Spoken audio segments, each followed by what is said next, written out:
Nitin Gadkari's office. A large number of years in India's development story saw indifference and unwillingness to invest or reform the rural infrastructure, roads, as well as railways. But the focus has shifted now. There's a great emphasis on leveraging technologies for creation of rural and urban infrastructure, creation of livelihoods and capacity building at the third tier of governance, which is panchayats. Soon after, the Ministry of Panchayati Raj was formed in the year 2004. There was a series of 8 roundtables within the central government and state governments got together for an envisioning exercise and to create a charter. Out of these, 7th one dealt with e-governance in Panchayati Raj, and that was the beginning. In 2014, as many years later, Prime Minister Narendra Modi solved the first problem, that's of panchayat level connectivity, facilitating digital services delivery, and also vast improvements in funds, functions, and functionaries that were allocated to the Panchayati Raj institutions. We have gone a long way.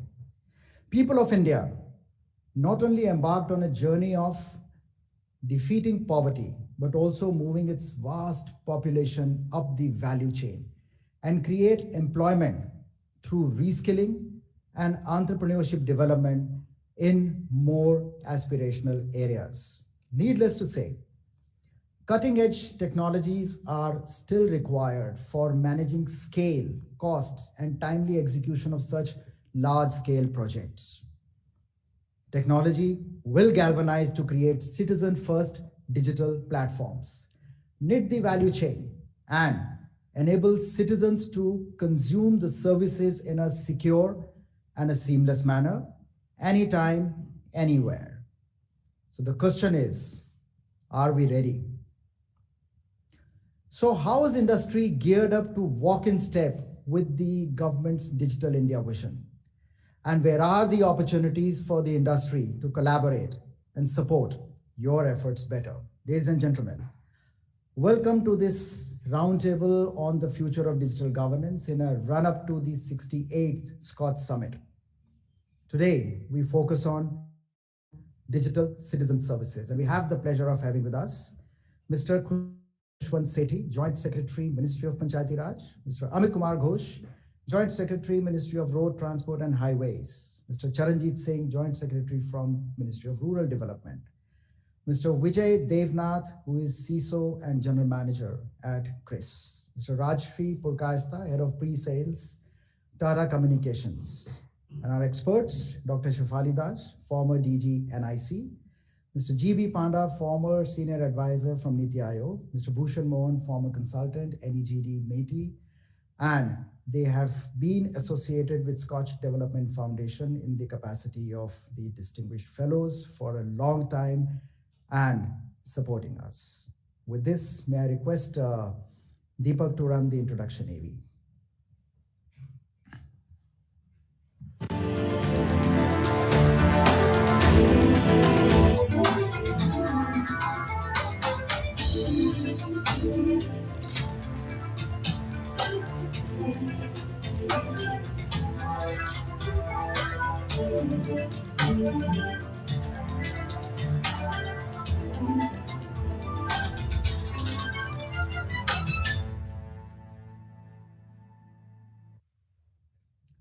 So my introduction cannot be complete till such time I introduce Mr. Sameer Kochar, Chairman SKOCH Group, author of Modinomics and Reforms Historian, and I have the pleasure of inviting him to start the discussion with his vision on the future of digital India.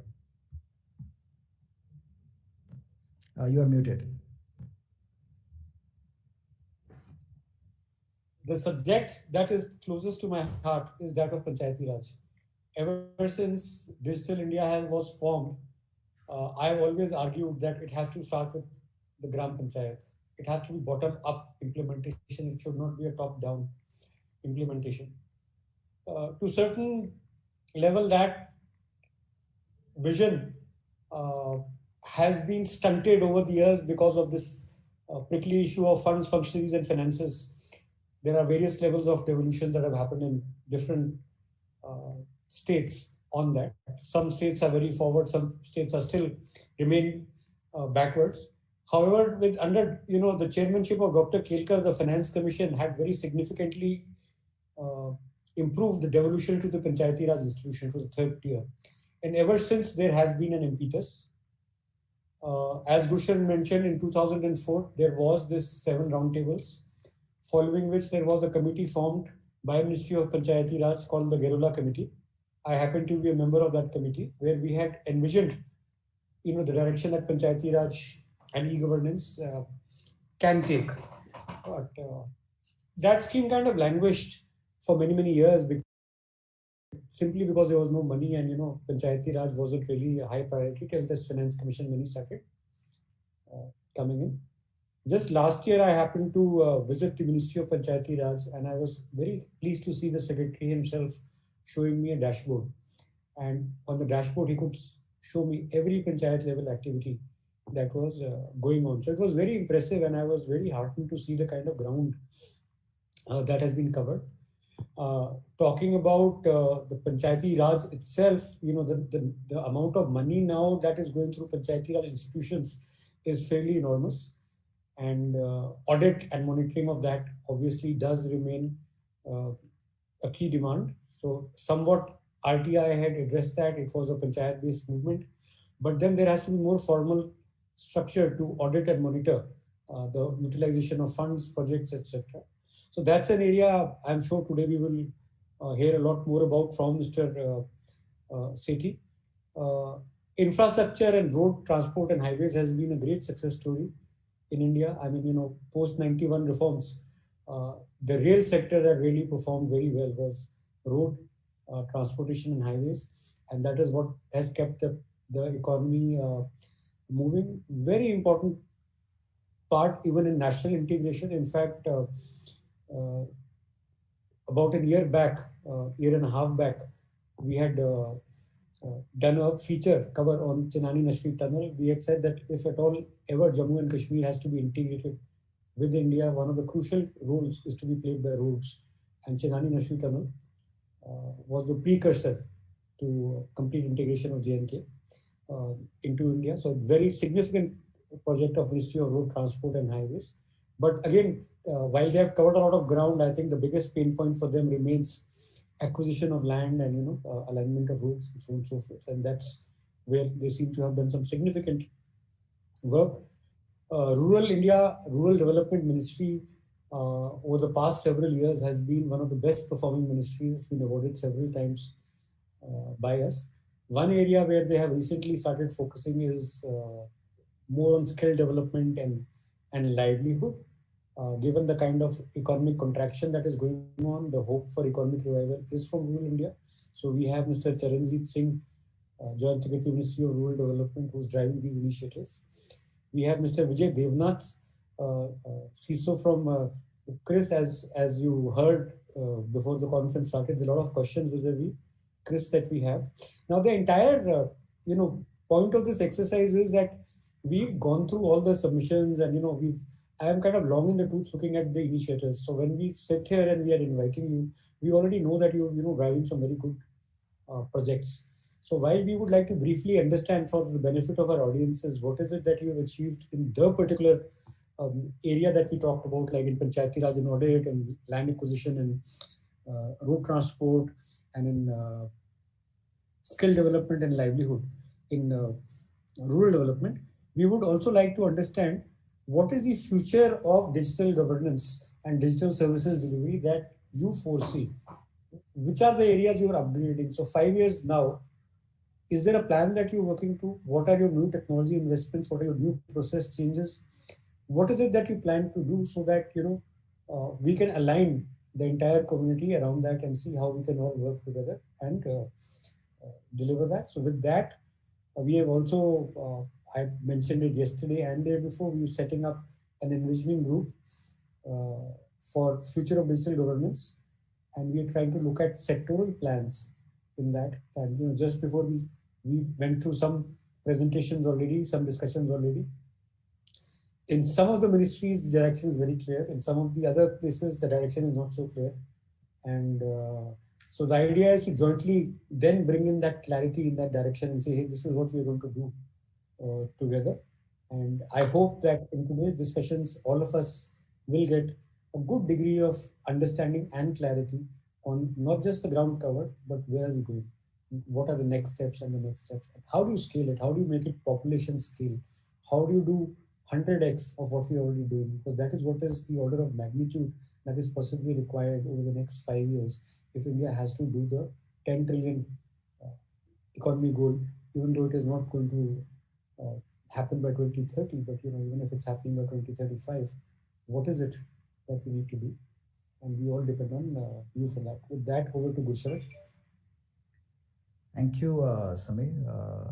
Let me first invite Mr. Khushwant Sethi, who has been focusing on supporting innovations and scaling up best practices at Gram Panchayat level, particularly in the area of audit, whether it's nutrition audit, to talk, of a softer subject, or otherwise accounts audit. From at present 20% audit being done for the Gram Panchayats, it will be done 100% from next year onwards. And this is one of his recent achievements. The audit of Zilla Panchayats and Block Panchayats will also be covered gradually. Votary of participatory planning, Mr. Sethi believes in the power of IEC and capacity building for effective, focused implementation and delivery at the third year of governance. Mr. Sethi. Thank you so much for that brief introduction. So as we are all aware, the Panchayati Raj system was introduced in our country by the 73rd Amendment. However, the Panchayati Raj system is a traditional system of local governance in the country. Our forefathers, not only our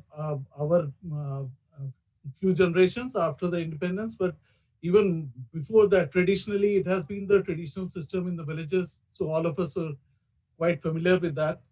However, the Panchayati, as we just discussed, the Panchayati Raj system required to be further strengthened. And in the past few years, this has been significantly achieved, specifically with the 14th Finance Commission. When the 14th Finance Commission gave its recommendations in 2015, so the amount that they have devolved for the panchayats was significantly greater than the amounts that were placed before for the devolved for the panchayats in the past.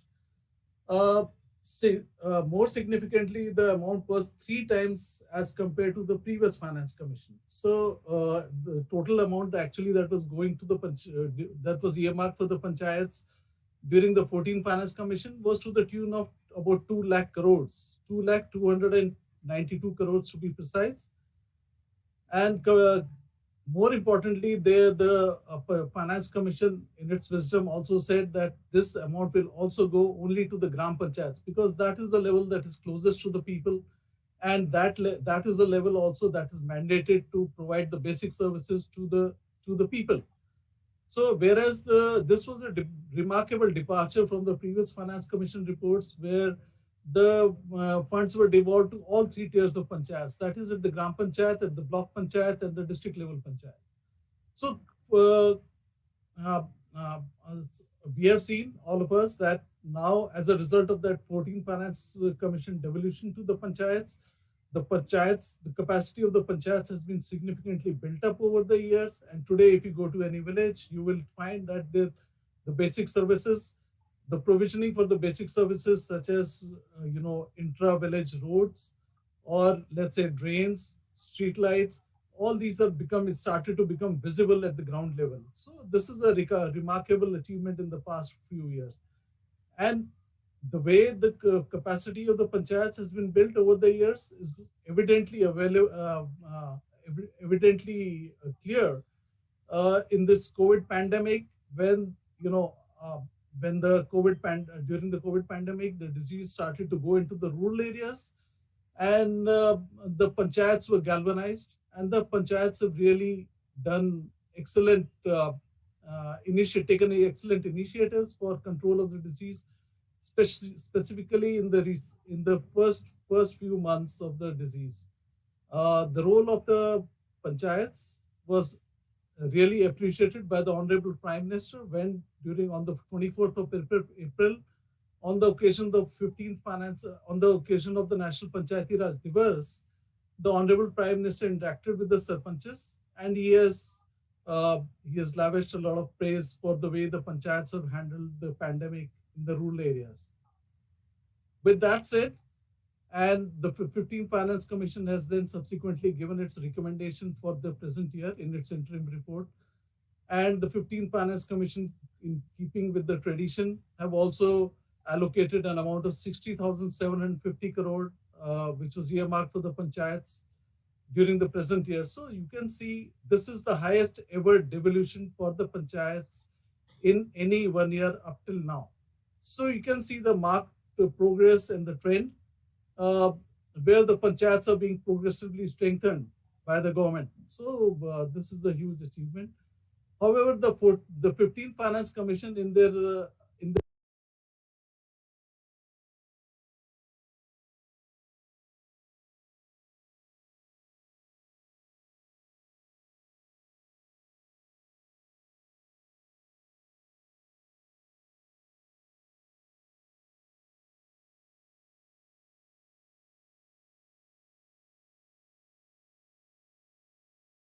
beginning of this year, immediately we have launched the application of audit online.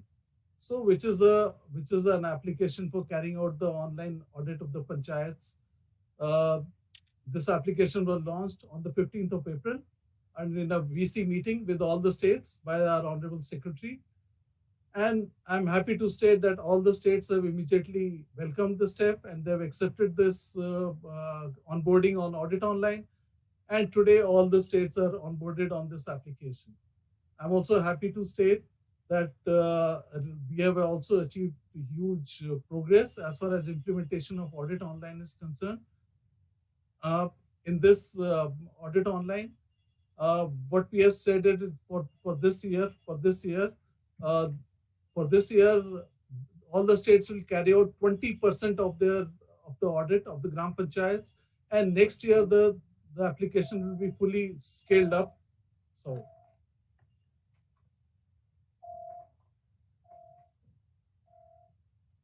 next year this will be fully scaled up for 200% of the panchayats. So I'm also happy to state that a few states have gone well beyond this mandate of 20%, and the state of Telangana has carried out 40% audit. They have already completed the audit. The state of Uttar Pradesh is with the largest number of panchayats. They have about 58,000 gram panchayats in the state.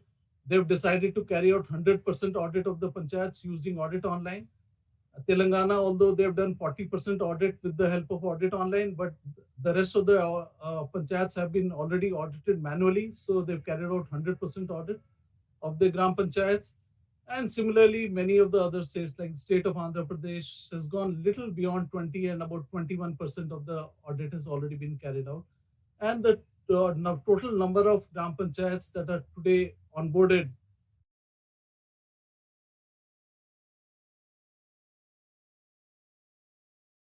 they are registered on the audit online for audit for this present year is about 1,03,660.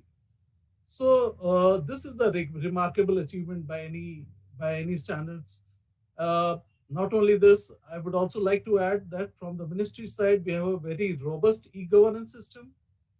In fact, we have a full-scale division and as a joint secretary specifically devoted to the task of e-governance. So we also have different, workflow-based applications for carrying out the different activities of the panchayats. In fact, earlier these applications we had a suite of about 10 applications, but from this year we have clubbed them all together in the form of e-Gram Swaraj, which was launched by the Honorable Prime Minister on the occasion of the National Panchayati Raj Divas on 24th April 2020. So definitely the ministry is very proud of its achievements in the area of e-governance. So with these also just one last thing, the CAG has also appreciated in a recent communication to the ministry regarding the launch of audit online, and they have also expressed that they would like to have their auditors also trained in this application so that they will also be carrying out, in a few states, they are actually mandated to carry out the audit of the district panchayats and the block panchayats. So they have indicated to us that they would like to carry out that audit using our application.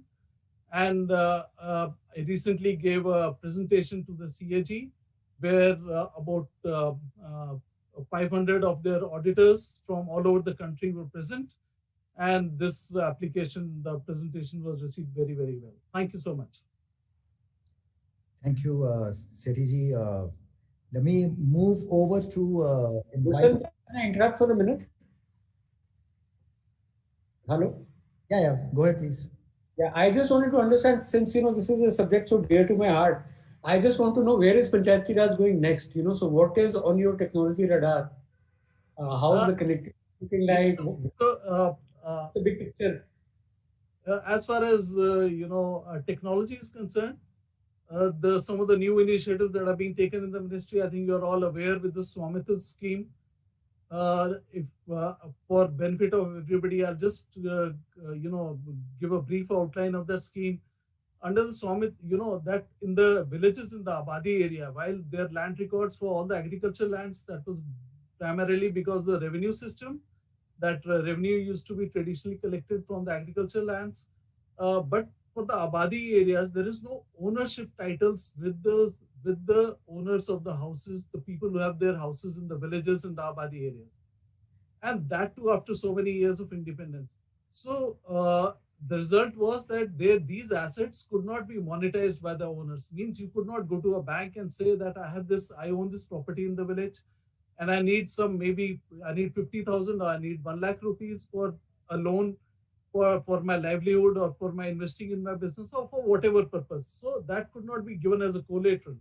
So this Swamithu scheme was also launched recently by the Honorable Prime Minister on the national occasion of the National Panchayati Raj Divas this year. And a few months ago, the Honorable Prime Minister was also very proudly, he has just given ownership certificates online to about 1 lakh of the owners. So we have rolled out this scheme, and this scheme, the way it is done is it is not done manually. There is no survey that is done manually.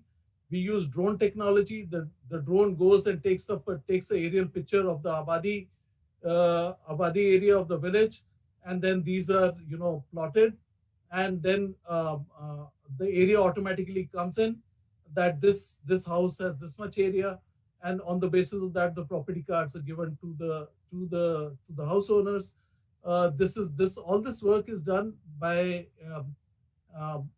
convergence, by the surveys done by the Survey of India, and then the state revenue department chips in, gets all that satellite, that drone imagery, and then they do the distribution of the property cards to the individual property owners.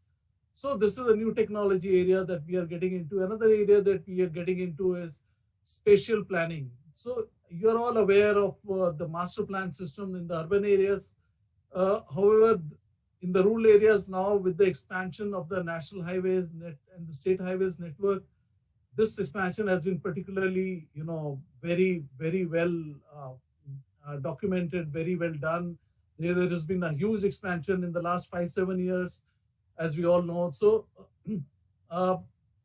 however, so this has opened up opportunities for economic growth and development in the rural areas also, because we did an assessment and found out that about 60,000 of our gram panchayats are today located either on national highways or on prominent state highways.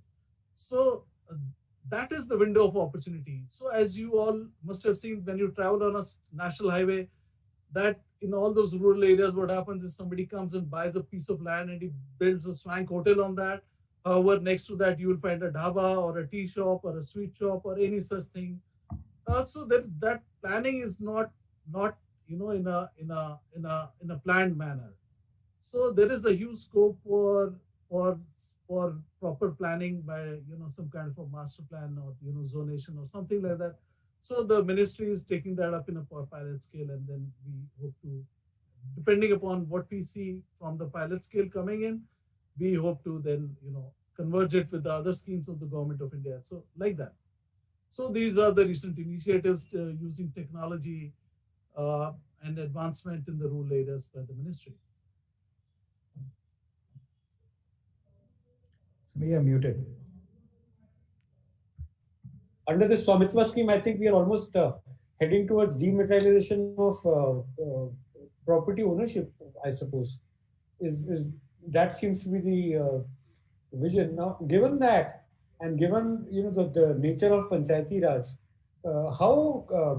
how prepared are the states on security and data protection issues? Because you would have more and more legislation coming in. Data Protection Act will come in, and specifically if you are going to put property records on that, and which has got financial implications, which has got ownership, and the biggest litigation in the country is on land records and property records. So how secure, and is there any thinking going into building an architecture which is very secure and is privacy compliant? Is that an area of concern for you? The area of land records is specifically a state subject, and the states are, I'm sure, specifically the bigger states are addressing this issue. But let me also say that when you said that I agree with you that when you said that, yeah, land litigation is a huge big issue.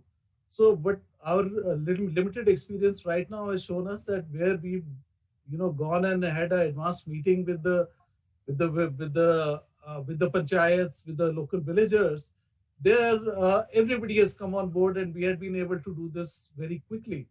But then, of course, as you rightly flagged, there are possibly some areas where there have been some minor disputes, and that those need to be resolved before we actually go in and do the distribution of the property cards. So that's where we are, and it is basically a convergent action from the ministry side and the state government and the Survey of India, all together, and the panchayats, the local panchayats, that result in an amicable, quick action on the ground. So obviously the coordination for all of this, I suppose, is with the Ministry of Panchayati Raj. And is there an overarching, is some kind of an architecture, since there are so many institutions, so is there a point of reference or an architecture that has been built that everyone is following, or everyone's doing their own thing? No, the whole thing is coordinated by the ministry, and it's a very close coordination, and that we are planning to scale it up now in a big scale, because we hope that over the next few years we should be able to cover the entire country with all the states.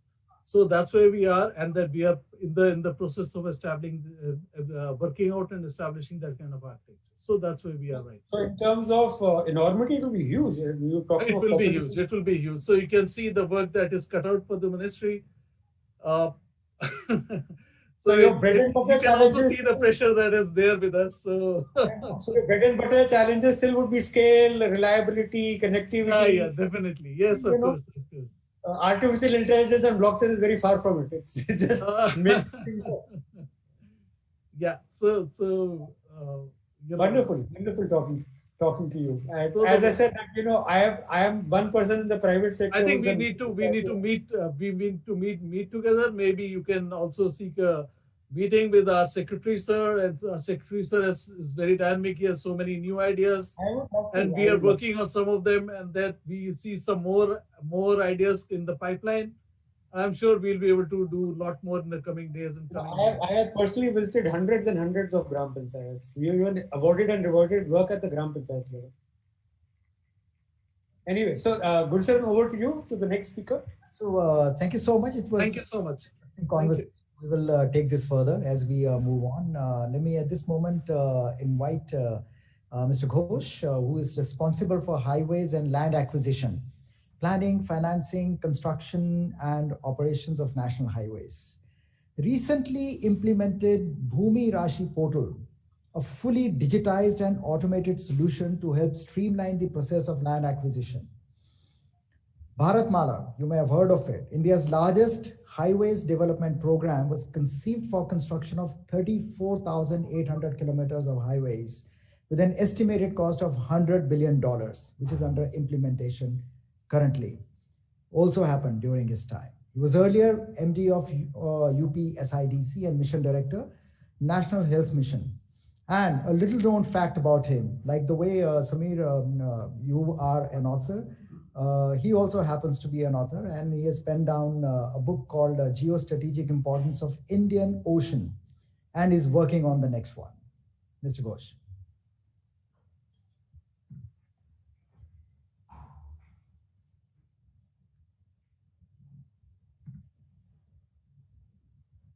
Mr. Ghosh, you are muted.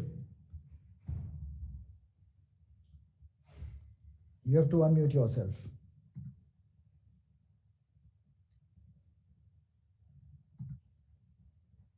Switch on audio. Can you hear me now? Yes, loud and clear. Please go ahead. Okay. Thank you. It is indeed reduce the stop share. It is indeed a pleasure to be connected online with you at this forum. I was supposed to be with you yesterday, but such is the nature of the job for all of us that I could not adhere to the timing. And then you have very kindly adjusted me in today's session. So first of all, I would like to greet all the eminent panelists, speakers, organizers, in particular Mr. Kocher and Mr. Mohan. And I would like to congratulate my predecessor who spoke so well about, sitting here in Delhi, one tends to lose touch with the villages where we have in the districts while serving in the state of Uttar Pradesh. Spent many days and weeks and years visiting those villages and trying to ameliorate the conditions. And let me tell you that I wholeheartedly agree with the vision spread out that digital transformation is one of the quickest ways of bringing positive change in the quality of life and the nature of opportunities available to the rural masses in the country. With this, I'd like to seek your permission to start sharing a small presentation. My subject is on the theme of driving development through technology. This is the domain view from road transport and highways. So very quickly, we have the second largest road network in the world. We have a hierarchy from village roads to national highway, and road transport is the dominant segment. And we account for about 87% of passenger traffic in the country and 60% of freight traffic movement in the country. This is lopsided, and there should be some correction. For that, we need to make our railways and our waterways and our coastal ways more competitive and more available for freight movement. So I am presently looking after the Bharatmala Pariyojana. This is one of the largest national highways construction program ever undertaken in the world. We have a budget of 5,35,000 crore, but we are going to exceed it because, it was mentioned by Mr. Kocher that the entire issue of land acquisition is so big, and with the prices rising, it is not only the as you mentioned, the challenge in acquiring land, but also meeting the cost of land acquisition, which we are now facing. And then, of course, Setu Bharatam is another very important program because we want to provide bridges wherever necessary so that the travel is free from railway crossings and all such other, impediments, likely impediments.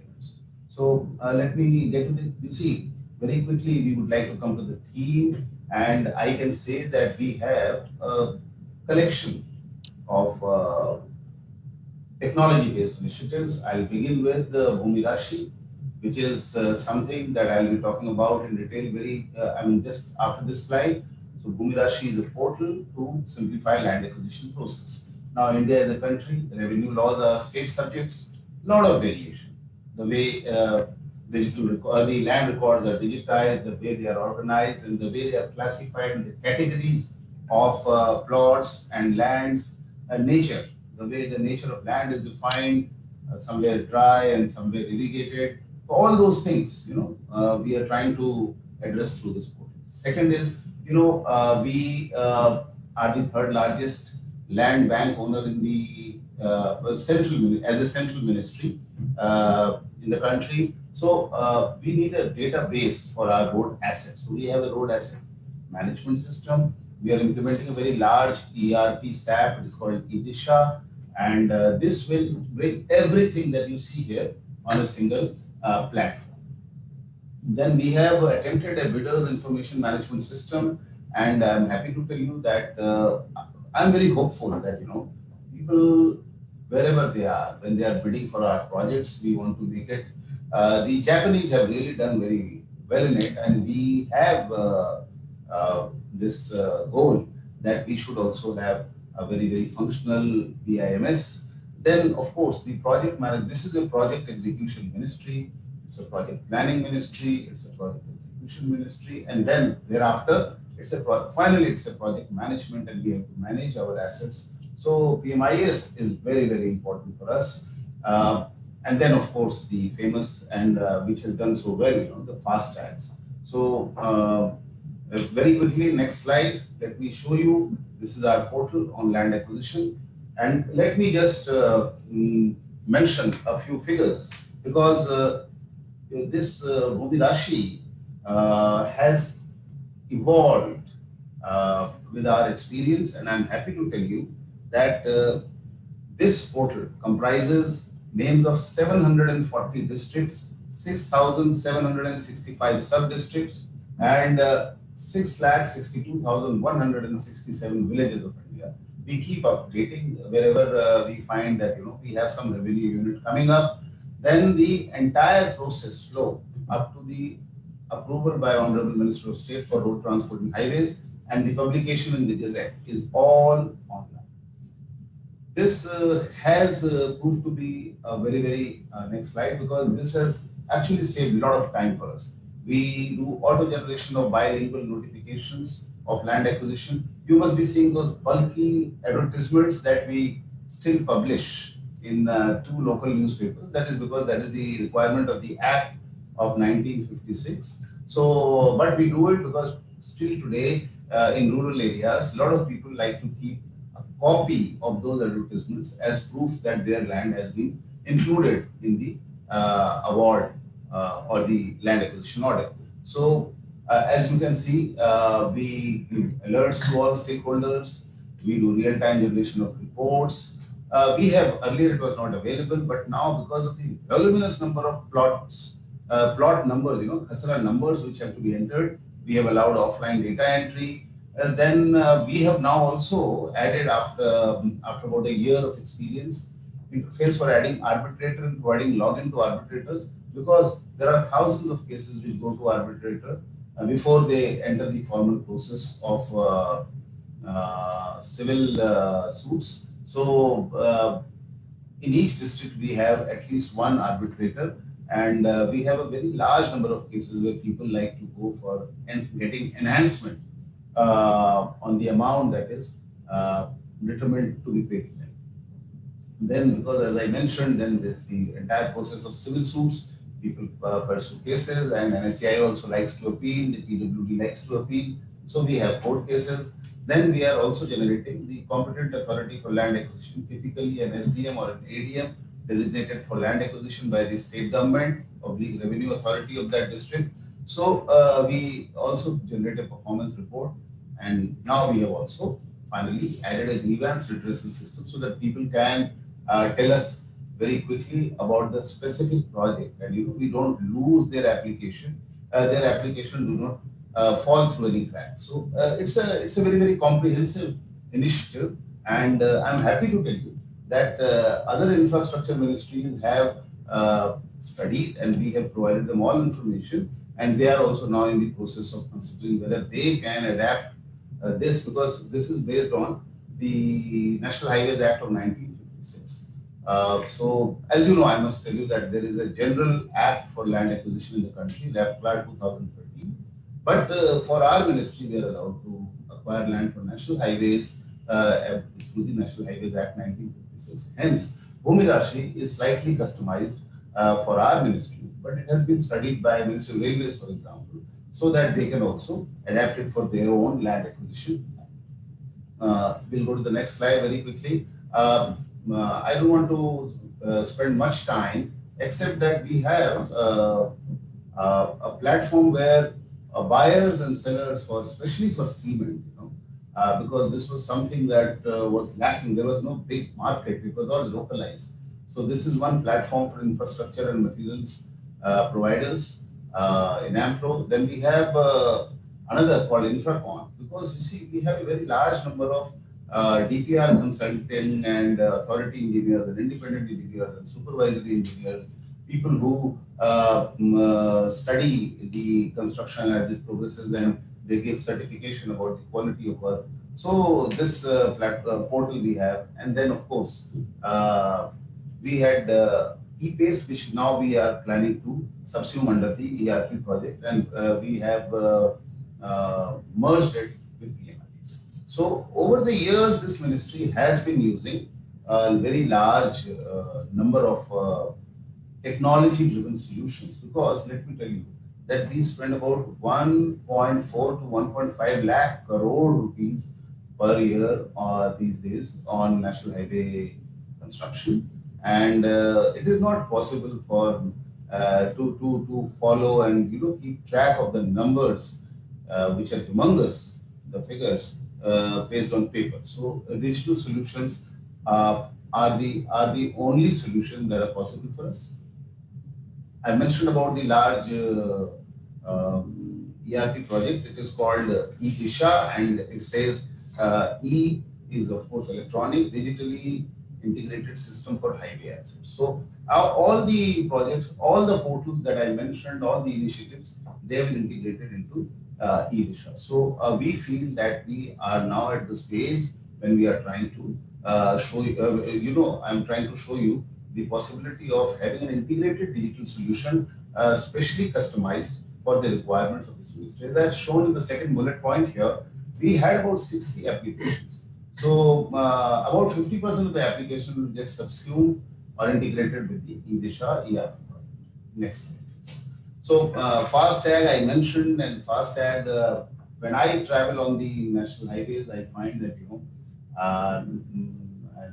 many a time I find that people who do not have FASTags, they get into a lane, then they back up and all that. But in those lanes where the vehicles ahead of you are all FASTag, and those FASTags are not blacklisted, you go through the lane so smoothly. It is our vision that a very large, maybe the preponderant majority of the vehicles in the country, once they have FASTag, and our systems are more and more resilient digitally, we will be having, we will be able to achieve much greater efficiency of toll management, and thereby saving a lot on the go back please, in the aspect of land, in the aspect of fuel savings. So we want to offer a nationwide toll payment solution, and FASTag is one such solution. Now we have about we have already implemented it, rolled it out around 450 plus toll plazas across the country. Idea is that can we convert all the lanes to electronic tolling enabled lanes, toll collection enabled lanes? This is the question. Next slide, please. I'll show you something. You see, it should be ETC collection. Electronic toll collections are today already at 19.6. And no, sorry, this was June 2019, chaired by Honorable Minister. I was present, and he asked us that let us make it 100% by 1st of November 2019. With great difficulty, we could get time up to 15th of December 2019. I'm happy to tell you that finally, when we took stock in the last week of December 2019, we were already way beyond 64%. And you can see, by February, we had hit 70%, and we are trying to end this year with 80%. But we are not happy with this. Can we go further? That is the question in each review that we do. And we want, like local exemptions, return ticket discounts, all these things can be built into this. All new vehicles, can FASTags be compulsory fitment? Then we have a huge database of vehicles and vehicle numbers in the country. Can the FASTag data be integrated? It will open up further possibilities for vehicle insurance and road safety claims, etc. I mean, technology is one thing that if properly integrated, it can offer a bouquet of solutions. Next slide, please. So now the next level to which we want to go is to adopt international standards of intelligent transport management. And our first initiative is on the Eastern Peripheral Expressway right outside Delhi. We have not only a toll management system, we have traffic monitoring, incident detection, traffic counters, classifiers, speed and weight monitoring, etc. Everything is digitally captured and reported. So we have learned our lessons on the Eastern Peripheral Expressway, and now we are trying for better solutions on certain other heavily,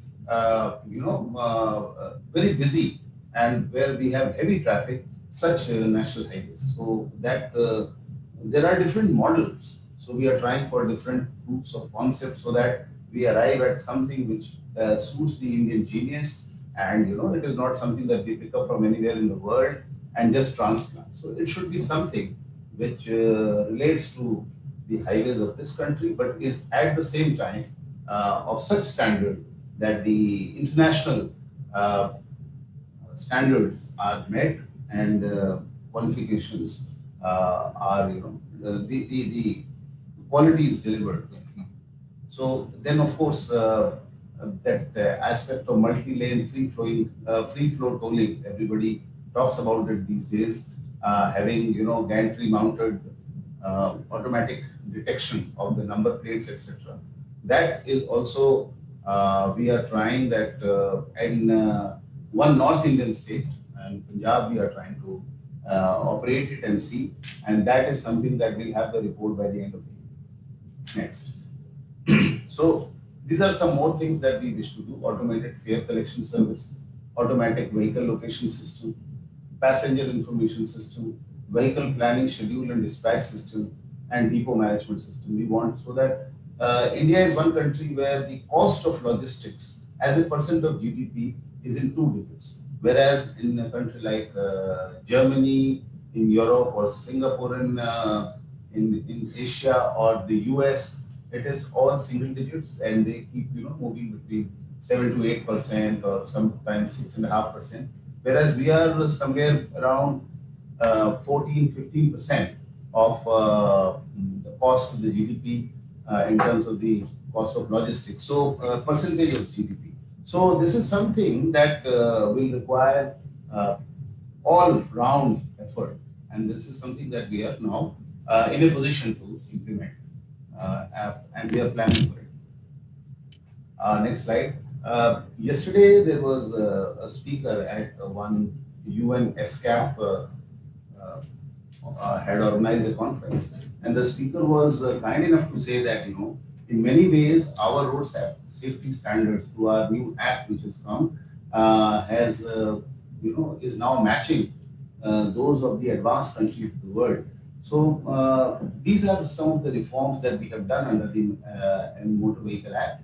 And one of the participants was from our ministry, and he heard it, a director rank officer, and he very proudly today briefed us that this was said about our country, the kind of reforms that we have come up with. So speed detection devices, wearable cameras, CCTV cameras, many other technologies have been actually mandated by the Motor Vehicle Amendment Act of 2019.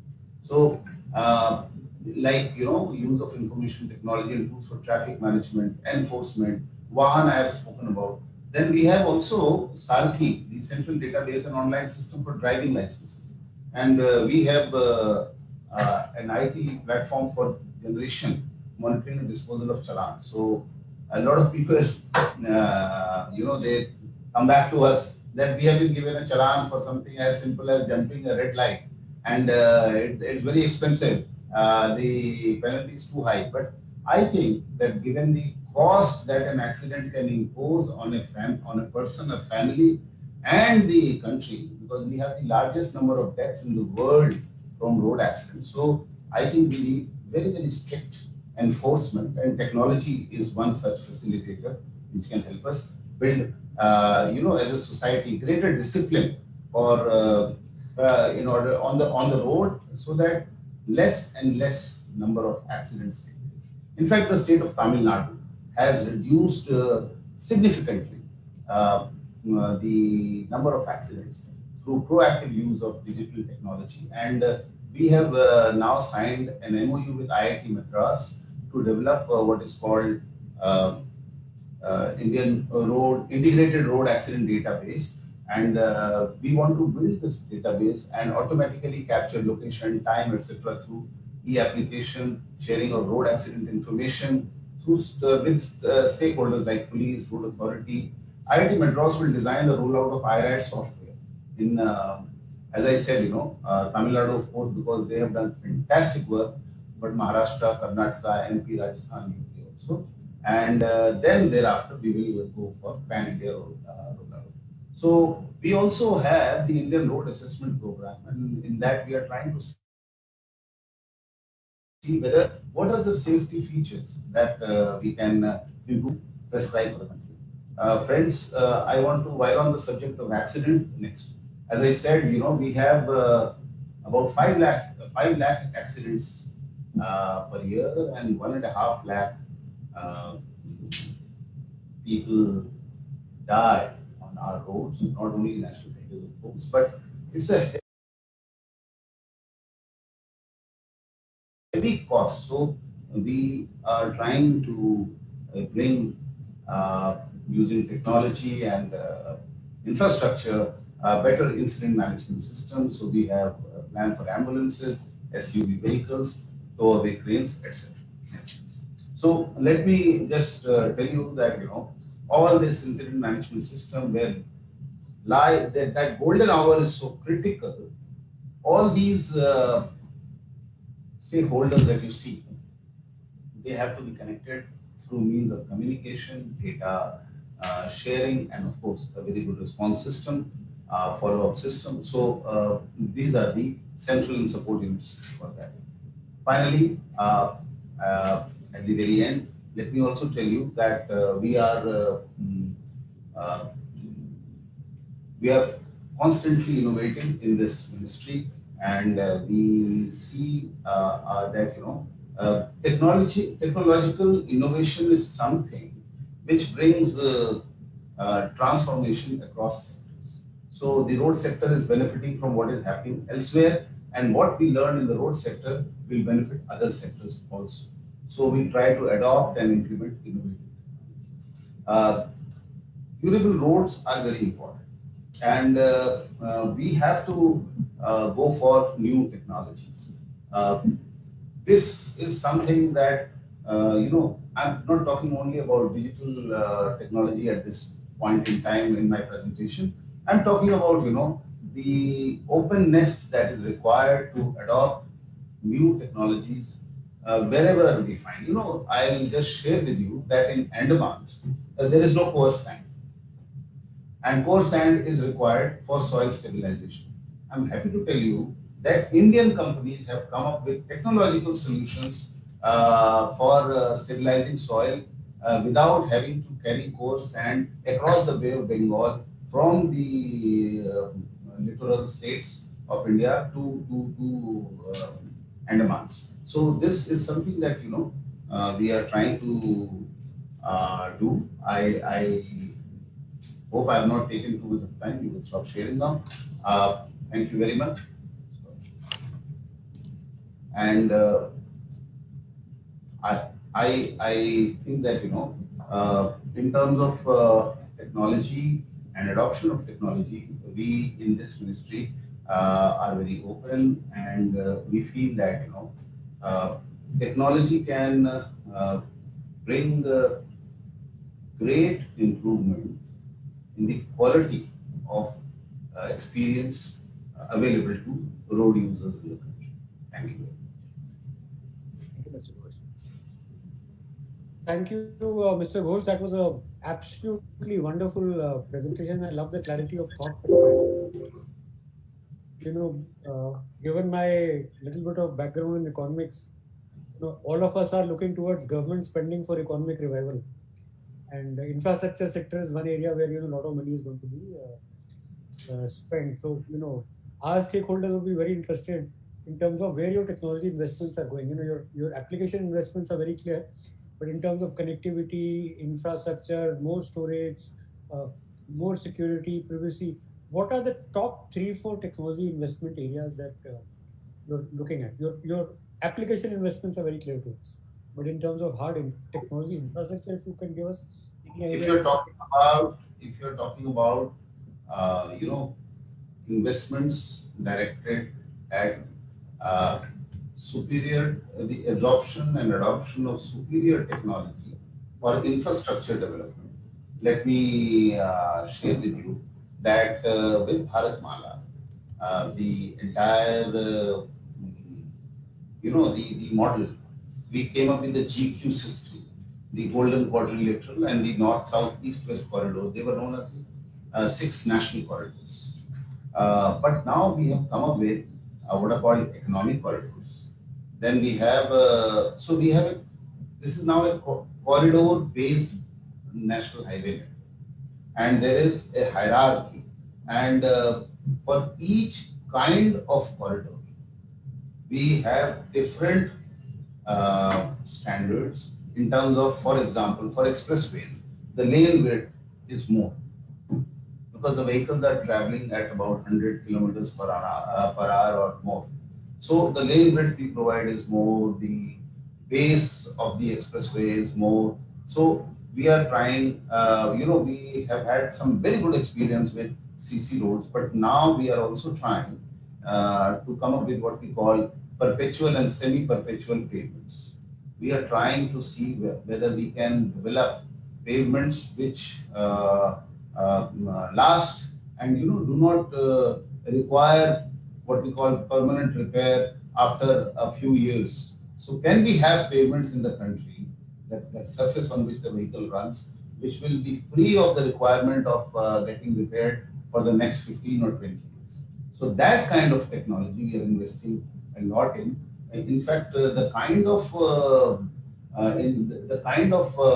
procurement models we have for our contracts in the country, they're absolutely forward-looking, and some of the highest transparencies are available here. We have, in fact, stopped telling the contractor, the road developer, as to what will be the thickness of each layer of the road. And we tell them, this is the result we want, get the best technology from wherever in the world. So we have now moved from prescribing, the basic thickness of our structures to outcomes. So that is something in which many companies are now coming up with very, very innovative technologies, and we are open to that. Secondly, you have seen we are investing a great deal of energy and technology into developing our flagship Delhi-Mumbai expressway. I'm happy to tell you that we have about 16 such greenfield expressways coming up through the country. And earlier, the national highways that we had would go from Delhi to Mumbai, but would go through Jaipur and Udaipur, like this, city to city. Now we have what is called, OD model, origin to destination model. We start from Delhi, we go to Bombay, whether we touch a city or not important, but for each city that we skirt or we do not touch, we give a spur. So people who want to veer off or get onto our road from that city, they will do that. So this kind of investment in infrastructure, we are doing. Very nice. Thank you. Thank you. Thank you so much. Now an environmentalist at heart, and an administrator by profession. Masters in Zoology and Strategic Studies, Mr. Charanjit Singh, who is heading the Rural Livelihoods Mission and Division in the Ministry of Rural Development, responsible for strengthening community institutions under NRLM and steering national level projects like DDU GKY and Deen Dayal Antyodaya Yojana. He was earlier Director Land Resources. Over to you, sir. Thank you very much.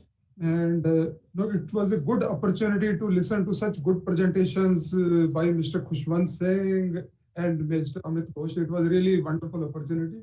And I congratulate both of them for doing wonderful job. And I hope that they keep on doing these good things. And thanks to SKOCH Group also that for giving me this wonderful opportunity to present the work being done under the National Rural Livelihood Mission. So I will give you just a brief background so that then I can come to the real issues. As you must know that this National Rural Livelihood Mission, it functions on the key principles of social mobilization and building strong institutions of the poor. So this way we are mobilizing the poor rural women of India.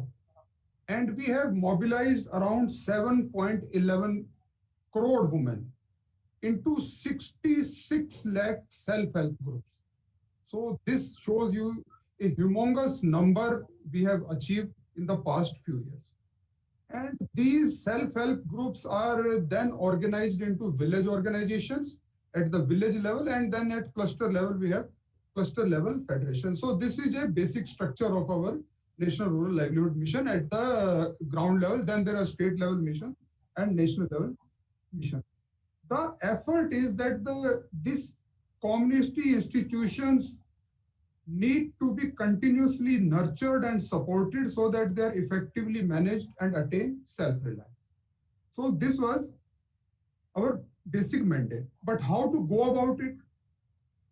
We believe that capacity building and nurturing of poor is the most effective and sustainable when it is done by the poor themselves.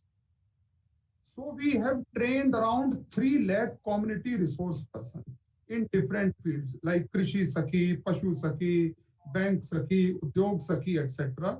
So they provide 24/7 hour services at the ground level in different villages of the country. So this is one aspect that we have such a strong social capital.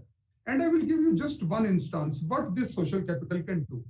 Like when this COVID pandemic struck the country, then we were given the mandate that we should reach out to all the rural areas in the country, that we need to maintain social distancing, the sanitizer, mask, etc. So we could spread this message across the country in the rural area. So among various factors, this is also one of the factors that the incidence of COVID are very less in the rural area because we could pass on the message so strongly. And now also we are continuously passing on this message that they need to maintain the guard and the guard should not be let down. This is one part.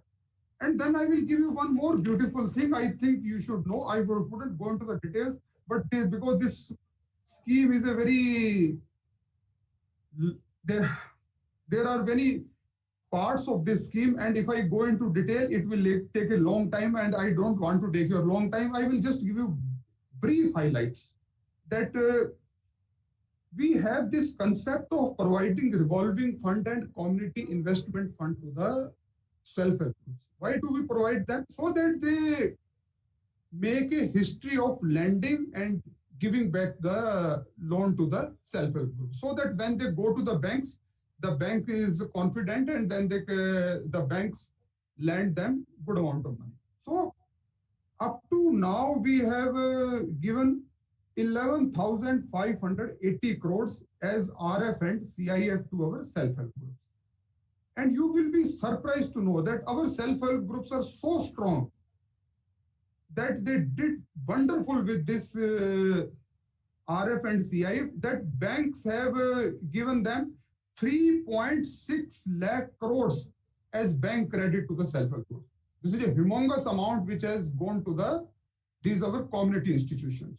And one more surprising thing, not only that, these community institutions have taken the loan, they are paid back also. You will be surprised to know the NPA at this very moment is only 2.15%. You can't give this NPA, you go to any institution, any sector, you can't find this much NPA. So this shows that we have got such a strong institution. So why do we have such strong institution? Let me exemplify this further. We have won this Bank Sakhi community resource persons. These are the persons we have deployed at the bank level. When our SHG members go to the bank, these Bank Sakhis facilitate them in filling the form and whatever formality requires to be done at the bank level, they facilitate them. So we have around 23,000 Bank Sakhis in the rural bank branches across the country who are facilitating them. Not only that, they see to it that whatever loan is taken, that loan is returned also. One thing. Then we have got, as Mr. Samir was mentioning about the technology and leveraging of the technology, we have done one more thing. We have integrated with the core banking system of our banks. So we get monthly reports that how much loan has been given and how much loan has been returned. So what is the amount which is gone beyond 1 month or up to 90 days, so that we are able to know and pinpoint the SHGs who are defaulting, and we can take the corrective measures so that the loans are given back. So this way we are leveraging the technology at the cutting edge itself. So we know each and every detail that if there is NPA developing, what can we do? Because if there is some portfolio at risk, we come into action immediately and take corrective measures. And second thing associated with this I want to highlight is that we have got some banking correspondents also. That is around 14,000 we have wealth banking correspondents who are providing the banking services in the remote areas of our countries. What do? They provide services such as deposits, credit, remittance, disbursement of pension, payment of wages, etc. You will be happy to know that during this COVID time, from April to October, these banking correspondents did transactions of around 3,300 crores. So you can see in such critical times also, we have such strong foot soldiers who are working at the village level who can provide such services across the country. And 2 or 3 things I will highlight further, that we are developing the enterprises also at the village level, and we have developed around 1.07 lakh enterprises till now. And we have developed one performance tracking system for these enterprises also, so that we know that how they are functioning, what is their turnover in a month, are they slipping, what help is required for them, do they require some credit, that can also be taken care of this way. And we can do some data analytics also, that what is functioning in Bikaner district of Rajasthan and what is functioning in Guwahati in northeast part of the country. So whatever lessons are to be learned, we learned it, and then we take corrective action. And then we have one World Bank assisted project, that is sustainable livelihood against climate change, because this is also very important, because our farmers and poor women will be the first one to suffer if some adverse impact of the climate takes place. And we have worked in this direction also, and we have developed a partnership with CropIn for crop advisory. What is needs to be done regarding these crops, and with SkyMet for weather forecast, that how the weather is going to pan out in the coming time and what can be done. And there are so many things we are doing for the rural value chain. We have partnership with Tata Trust also. So in brief, as Mr. Samir would like to know that what is our target for the next 5 years. So as I mentioned that we have covered around 7.11 crore women households into the SHG. Our target is that we should cover all the 10 crore women households in the country in the next 5 years. One thing. And now we are providing livelihood opportunities, at least to one livelihood opportunity to 1 out of the 7 households. Our target is we want to reach every household. That is our target. Thank you very much. Wonderful. Thank you so much. There is so much which is being done. It's almost like an eye opener across the field. And with this, let me invite Mr. Vijay Devnath, who is General Manager, Infrastructure and Security, and CISO, Chris, Ministry of Railways. He's an electrical engineer with MBA from MDI Gurgaon. In his current role since 2011, he is managing information security and risk postures, internal as well as external audit, and compliance, and leads a core technology group for platforms, new ICT additions.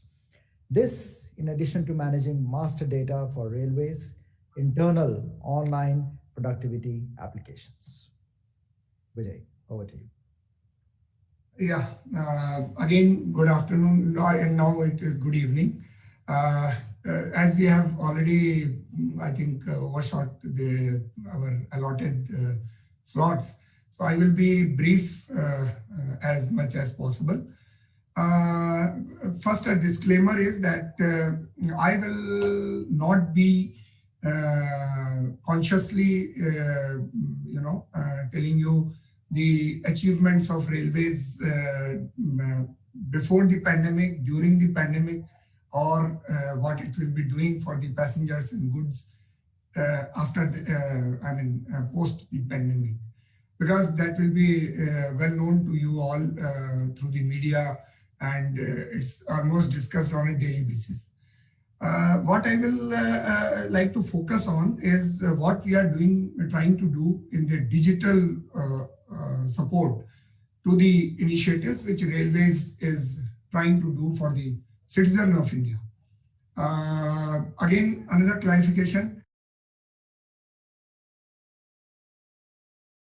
For me, from Chris, the 1.3 million railway employees, they also form a sort of a citizen group whom I have to take care of or serve, because they are my users as well as they are my hands on the ground who have to take these services to the ordinary citizens of India and my ultimate customers of railways. So coming to those three parts, number one, managing the external customer, that is the citizen of India. You know how we do the passenger reservation system, both offline mode or on the Windows as well as on the web, of course, supported by IRCTC on the front ending. And there are a host of other applications which try to support the main application of ticketing. And there is a parallel application in freight operation system, which Mr. Bhushan Mohan must be knowing well. So these are the two applications which touch the general population a lot. Then apart from that, we have a large, as you know, human resource base. We have to manage them also, and a huge social and medical burden of that human resource too. And at the bottom is the asset base. We have, as you know, approximately 8,000 railway stations, and the rolling stocks and other assets. I need not go into details. They will go into reams of papers. So we have to manage them also. So there are separate applications to manage that asset base also. Now coming to what we can further do in terms of providing services to the ultimate citizen of India. I have some ideas. Of course, these ideas are due to my working for almost 32 years in the railways main maintenance, electrical, and now 7-8 years in the CRIS. I am giving these ideas being the insider of railways. These may not be very palatable to again another disclaimer, palatable to the other ministries who have their own interests in that field. But these are my ideas. They should be taken as such. Point number one, there are a lot of citizen services which are going around in the panchayats and rural areas who try to facilitate the citizen in terms of providing government services. I want to add the services of both passenger ticketing as well as the parcel booking into that citizen services. But it will not be, of course, free as the other services are. There will be charges. But we can always work together with the Rural Development Ministry and the NEGD and the METI to develop those centers in such a way so that the sole educated or IT enabled person in that area is able to offer them this additional service of passenger booking as well as the parcel booking, small booking.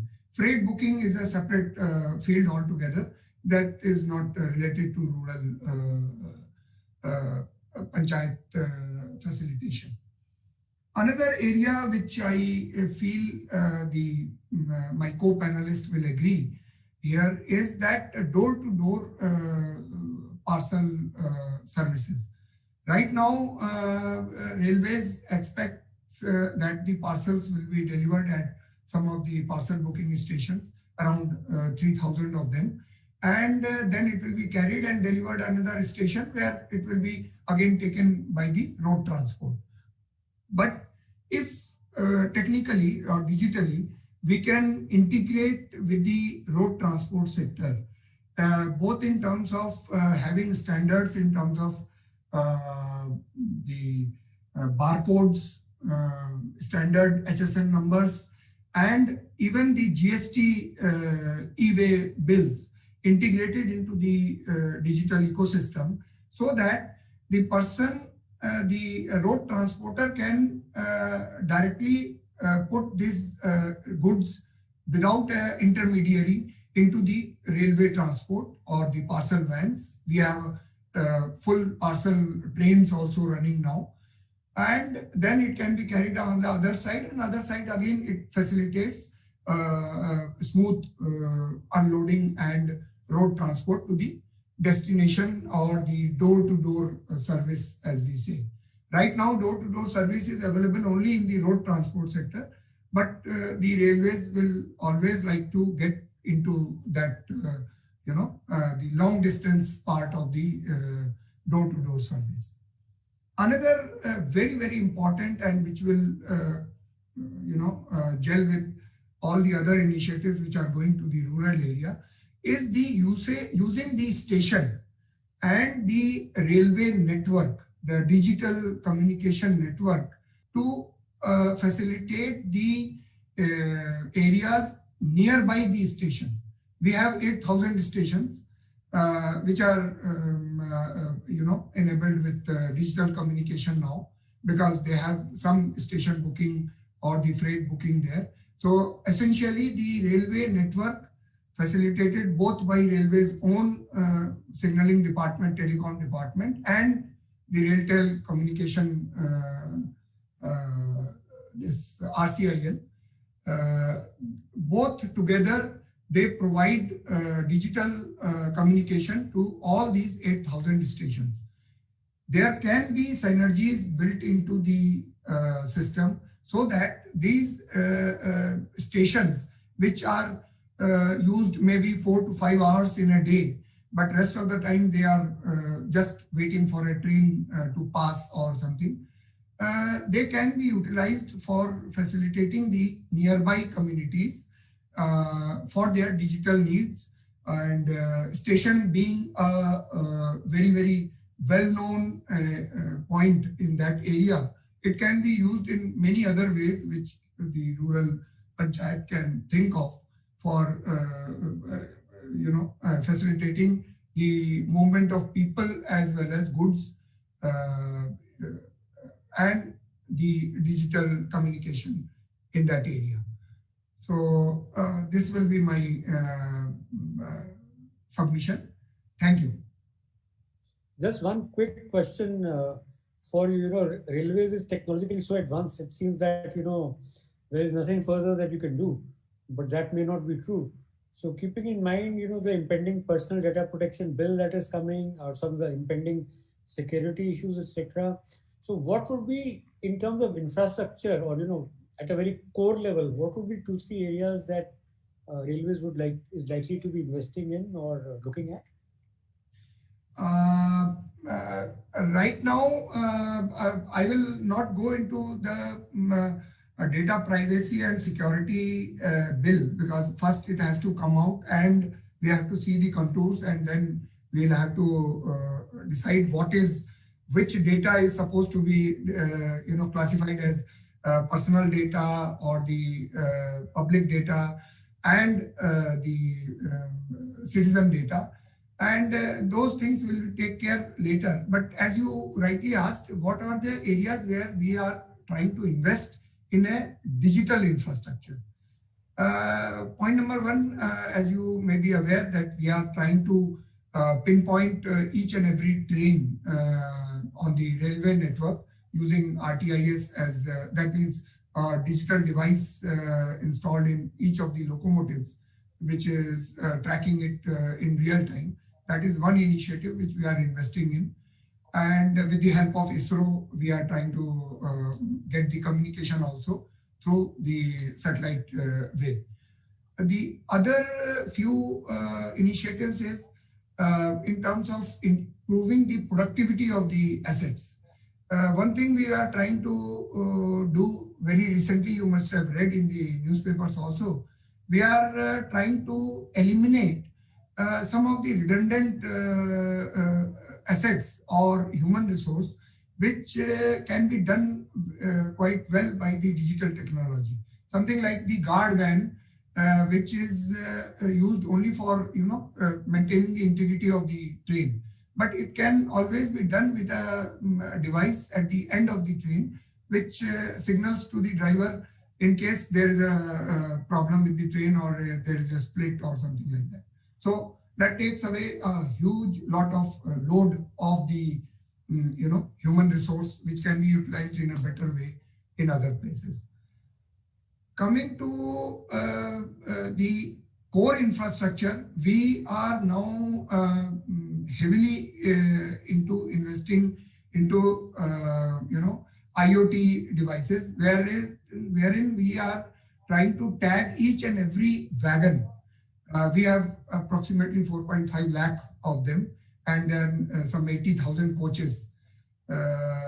We are trying to tag each of them with a RFID tag, so that the roadside readers, which are installed near the signals, they can read them, and we are able to know the train integrity as well as the position of any consignment in a real time, near real time basis. And that is a huge project going on. Another area which we are investing in is the predictive maintenance of our rolling assets. Our rolling assets have to undergo a huge amount of wear and tear, as well as temperature differences between Jammu being now minus temperatures to Kanyakumari, which is always normal temperatures, and as well as salinity and all those things in the coastal areas. So there is a huge difference in type of attention to be given to various kinds of stock.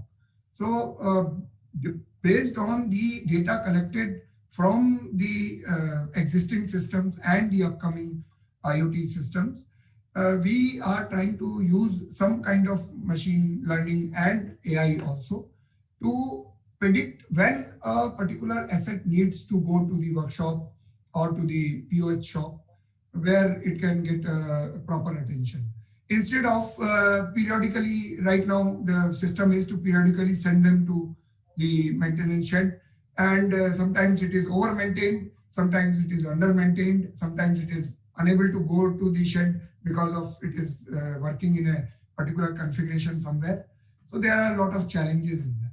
So we are trying to collect the data and trying to use it to give us some good insights into their working, their usage, so that we can improve the productivity of both machine and the men doing it that work. Because obviously we being a physically managed service, we cannot remove the man from a lot of services. So we need to take care of that human also into our design. So for them also, we need to keep their need for the real-time data being fed to them in proper timings and at proper locations, so that they take correct decisions on the field. Thank you so much. Bhushan? Thank you. Time to move over to Rajshri Purkastha, technologist by profession and a trainer by passion, with many accolades under his belt and 3 pending patents. His present role as head of pre-sales India, MEC, and SARC, Tata Communications. He's responsible for gaining an in-depth understanding of customers and market forces to develop solutions that add value to customers' businesses and enable them to mitigate any challenges they face to capitalize on opportunities. Raj, over to you.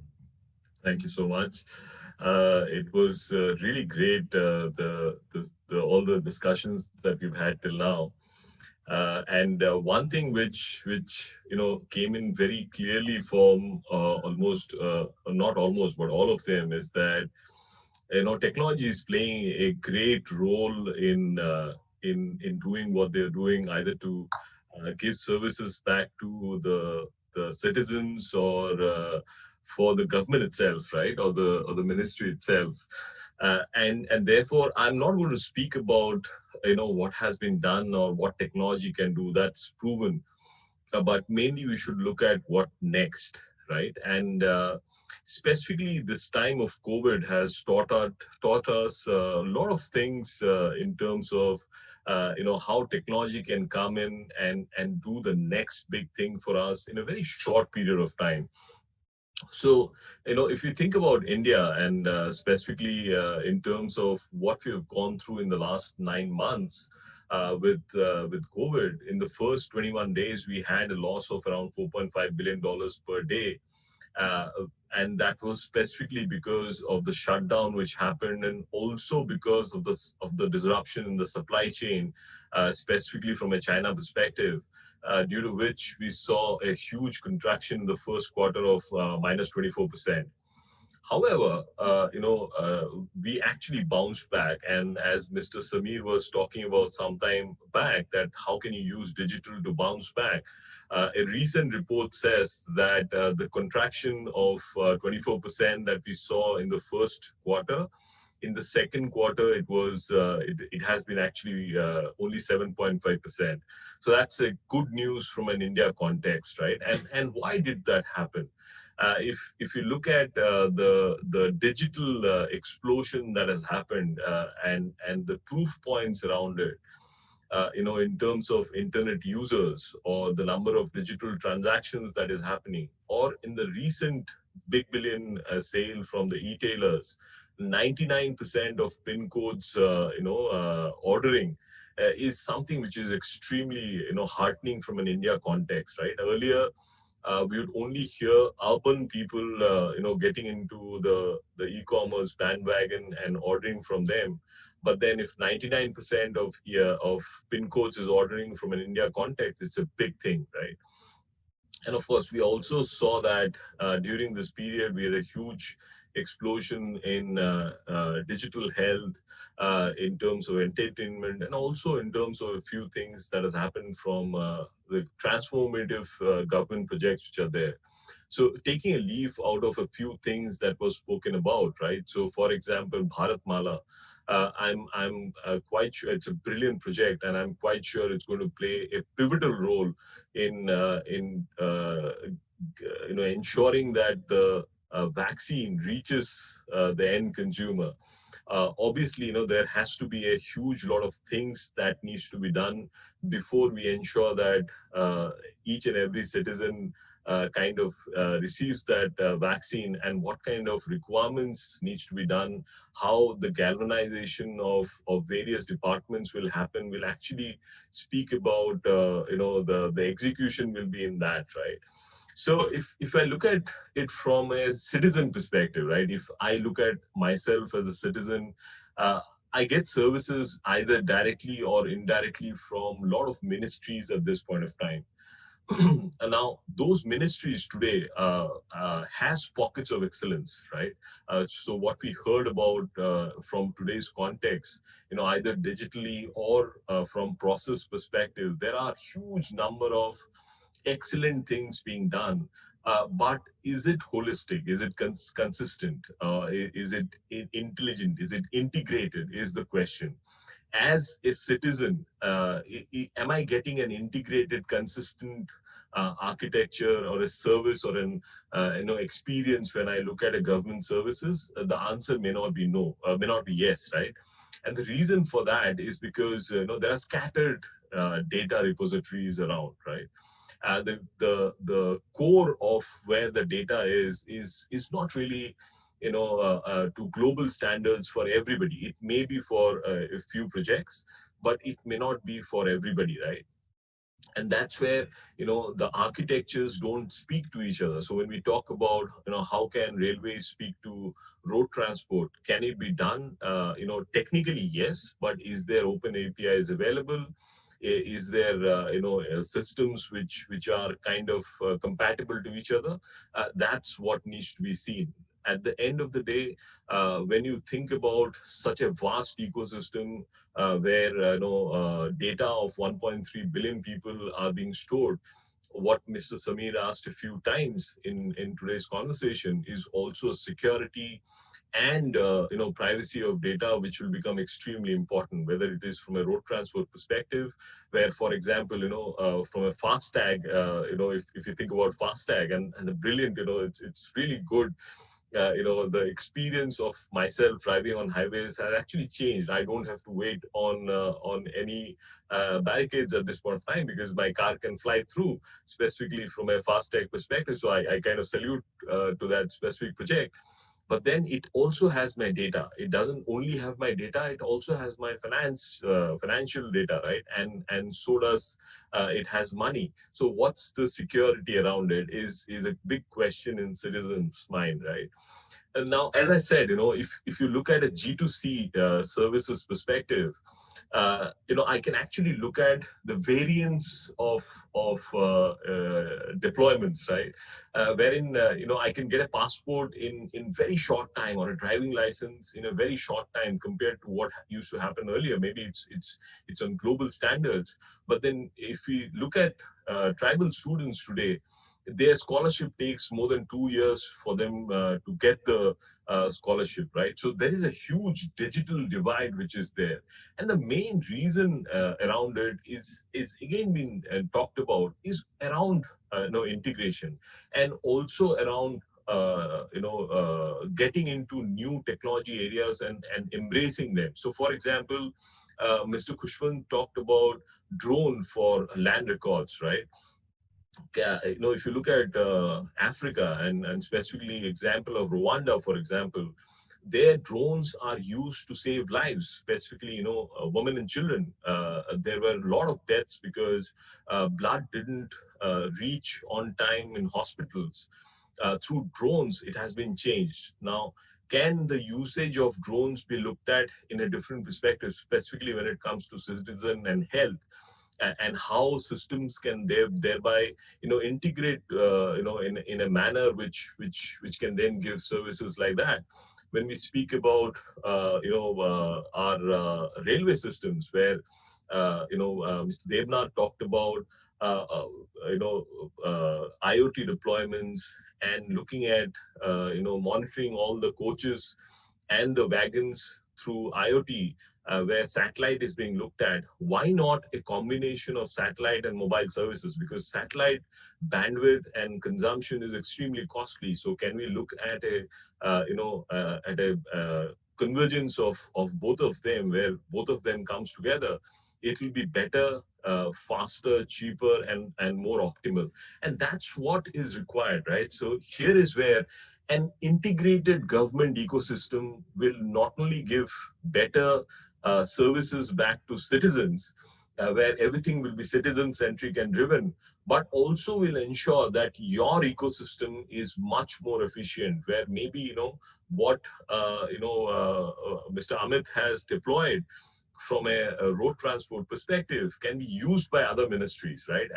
And that becomes kind of a reference point, and also maybe a revenue generation point for you, is what maybe we need to look at, and ensuring that there is a security and privacy architecture around it. So while Mr. Devnath said that yes, we need to look at the contours of the PDP Act, but I think we should start getting ready from now in terms of looking at what it may mean, and therefore, going forward, what kind of changes it may actually ask from everyone, right?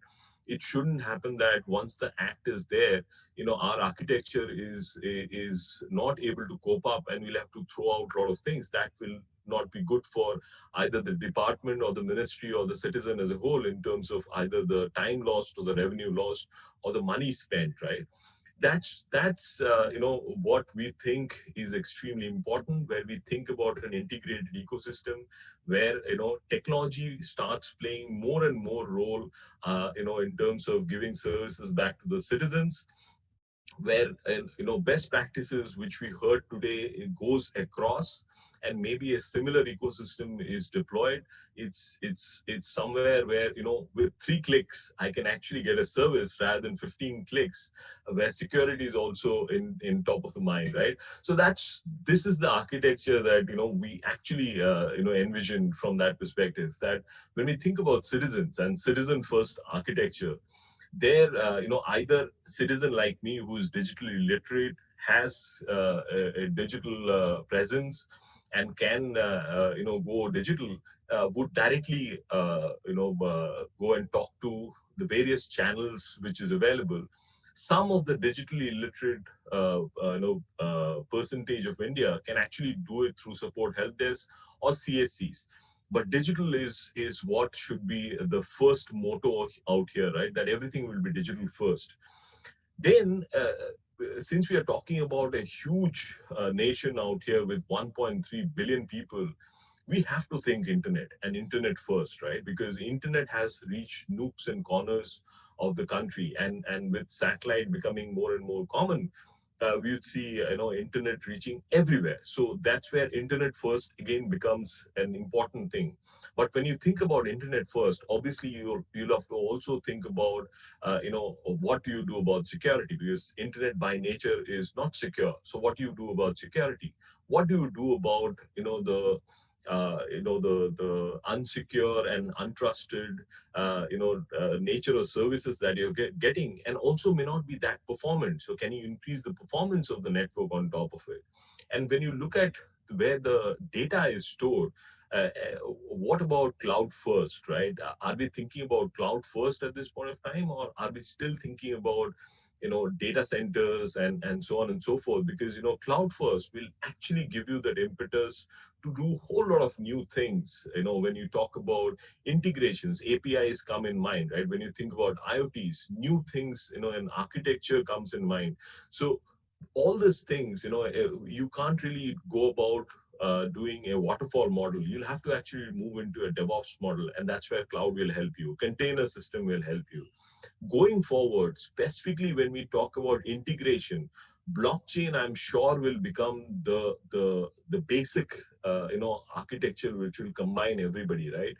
Because through blockchain you'll be able to know who did what at what point of time, who can you trust, the time stamping in terms of either if I talk about vaccination, how do I know that the vaccine was sent from point A to point B on day this and time this and has reached at that point?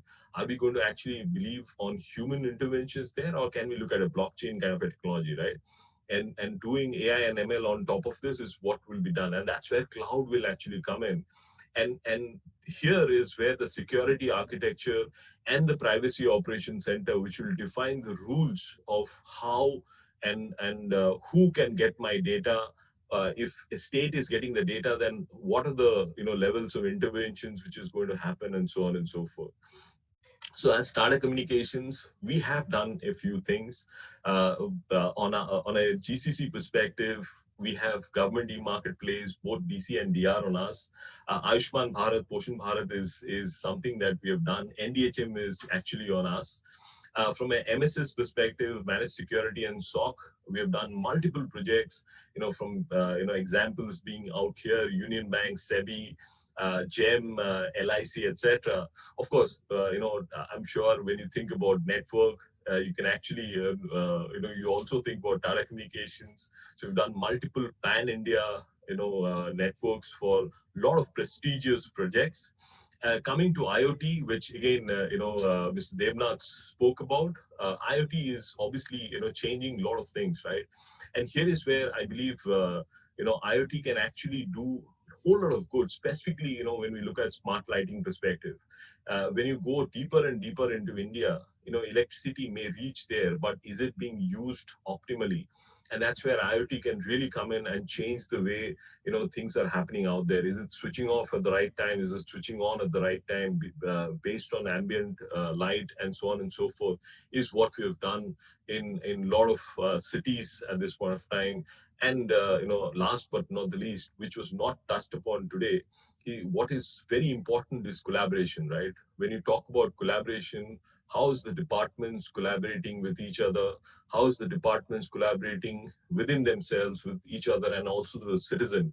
Not only from a phone perspective, but from an omni-channel. In today's world, as I think Shefali madam was talking about, can I have voice? I can do a WhatsApp, recording of my voice and send something, and somebody picks it up and gives services back to me. Can we look at those kind of things? The answer is yes. Today you can do it. Are we doing those kind of things specifically, for the digitally illiterate who cannot type in?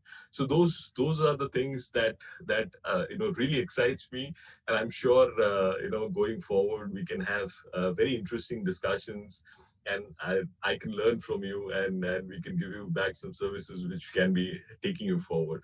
That's about it from my side. Thank you, and back to you, Gulcharan. Well, thank you so much, Raj. It was quite interesting. And in fact, even though we have overshot 30 minutes, I'm still tempted to go back to our three experts who are there on the panel and ask them for a quick reaction and a comment on how is it that technology can be leveraged moving forward, specifically in the areas that we've been discussing. So let me first invite Shefali ji. Well, thanks, Gusharan. You see, my heart is always with the rural development and Panchayat Raj, because I started my career in NIC X3 to Krishi Bhavan, to the Rural RD Ministry. So what I would actually say that when we are talking about getting the governance to the people at the rural areas, the women, for example, what Mr. Charanjit Singh said, like the women are empowered. I have seen them.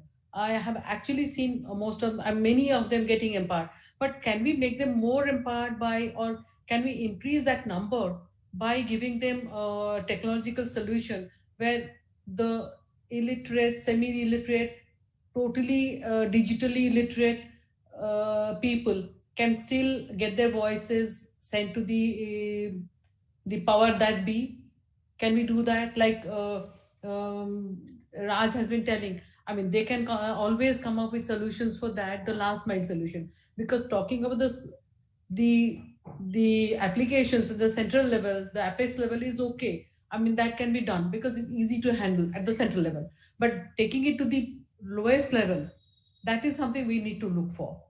Well, that's all for today. Mr. Panda, you are muted. Please unmute yourself.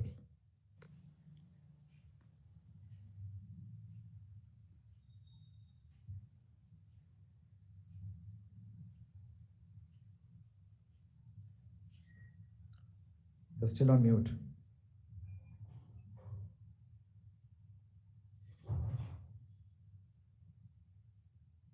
So in the meanwhile, Mr. Panda, while you unmute yourself, let me invite Mr. Bhushan Mohan. Thank you, Kusharan. I've been really impressed by the job which each one has presented today. I'm impressed by the Panchayati Raj. I have worked with them very closely earlier. They're doing an excellent job. The rural development, especially the self-help groups, I think that's a great thing which is going on. And the basic road infrastructure, the way MORTH has presented, I think that's a fantastic thing which is going on, because that's really the backbone of infrastructure in our country. And the outcomes of that are extremely important. I think it's a great job. Devnath has very nicely put some of the visionary things. I was almost remembering some of the things which I used to talk about. I think he has done that. The IoT experiment did start way back in 2007, but it did not go very well at that time. I hope he is able to take the RFID thing further and integrate the parcel delivery along with the road transport down to the remotest area in the country. I think that will be great. But I would like to add a couple of things. In each of our initiatives, there has to be measured outputs and outcomes. And we should have a proper impact analysis. For example, I'll just give you an example. We may build a very good road from here to Meerut or maybe to Dehradun. But over the years, if we find that the time taken to travel from here to Dehradun still remains around 5.5 hours or 6 hours, then there are issues in it. No, it's the issue could be the volume has gone up very high. So we should measure what was the volume earlier, what's the volume we are handling now. So that's an impact analysis and the outcome analysis. The other thing is there may be certain bottlenecks which are causing the higher time which is happening. So the strength of the chain is in the strength of the weakest link. So we have to identify those weak links, and the only way to identify is objectively through the impact and outcome analysis. So I feel that is something which is extremely important. And when we do the impact and outcome analysis, let's keep the stakeholder, which is the common citizen, in front of us. Because many a time we do the impact analysis internally as to how it is impacting the department or an organization. But ultimately, the department and organization is providing the services to the outside stakeholders. So the stakeholder analysis and the external stakeholders, what is he feeling about the whole thing, that feedback mechanism and the impact and outcome measurements is something which should be inbuilt in all of our programs and projects. And that is what will really help us to improve upon over the next 5 to 10 years. Thank you. Thank you so much. Mr. Panda. Thank you. It's been quite enchanting and quite accomplishing projects that we have come across in terms of utilization of digital technology across the board, the spectrum of the departments and sections. One thing comes out clear is that you see in the Panchayat Raj case, Panchayat is there always, time immemorial. But now the Panchayat has come to a different ball game where the digital technology has to maximize keeping in the interest of the Panchayat institution and the people around. So the purpose of that is while doing so, the especially when the revenue collection and all these programs that takes place, and the people get very mystified as to what is happening because they are not very digital savvy. So there must be some ways somehow to make the ordinary people and the some of even including the panchayat officials are familiar and able to understand what is happening rather than depend upon some of the higher level revenue officials or other officials. Any case, they will mystify the things. So that has to be come out. The common man and the officials of the panchayat should be made very clear, whatever way it is possible, as to how the digital technology coming in use, and very crystal clearly, demonstratively, it should be seen to be, they are understood. And second aspect of that is the village panchayats have a certain degree of autonomy. The digital technology has its own confinement. Every device has its own prison. So that autonomy and that freedom as to what the panchayats and areas of some cluster of panchayats would require as their specific requirement should be addressed, and that should be generated as information at the ground level and incorporated the digital mode to revert back. As regards the transportation, transportation, yes, it is greatly helps. And I've seen Northeast, I've seen all over the country that the transport has facilitated a good deal movement of mankind, people, women, children, and the goods. And this has fantastically, rather very, very credibly established some progress and brought about transformation in the lives of the people, especially the women and the downward. And still, we have to establish as to how this transportation, as a project you have taken out, has transformed the people. Who have to project that. We have to project that and see that how economically the road sector has brought about improvement, and also how it is brought about improvement in the strategic areas where it is very critical, and also how it has facilitated a common man like this.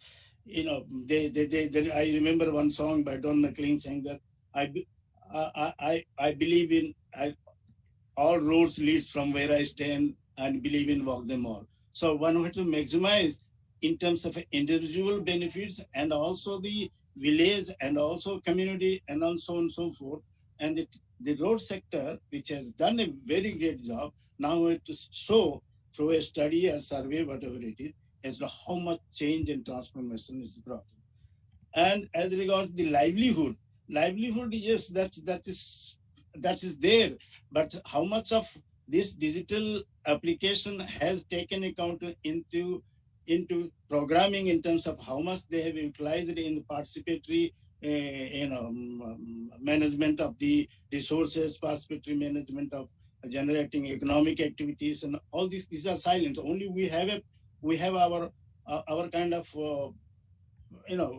kind of supremacy in a digital in terms of governance. We should now dilute from governance to service. So how best the service reflects the governance rather than governance reflect the service. The last point, which has concluded my last speaker, that is fantastic. The ecosystem has to develop in an integrated way, and it has to take account of each scope for each sector, each department, each area to have its own niche in the total ecosystem, and their survival and contribution is linked to the totality of the holistic ecosystem. And doing so, they should also dilute or break the boundaries of their mandated areas and see where are they complementarily join with other areas so that they can bring a robust area of governance and digital application without avoiding duplication, and will know as to what my left hand is doing it and right hand is doing. Thank you. Well, thank you so much. So that's really been one of the marathon rounds that we had today, almost very, very unexpectedly so.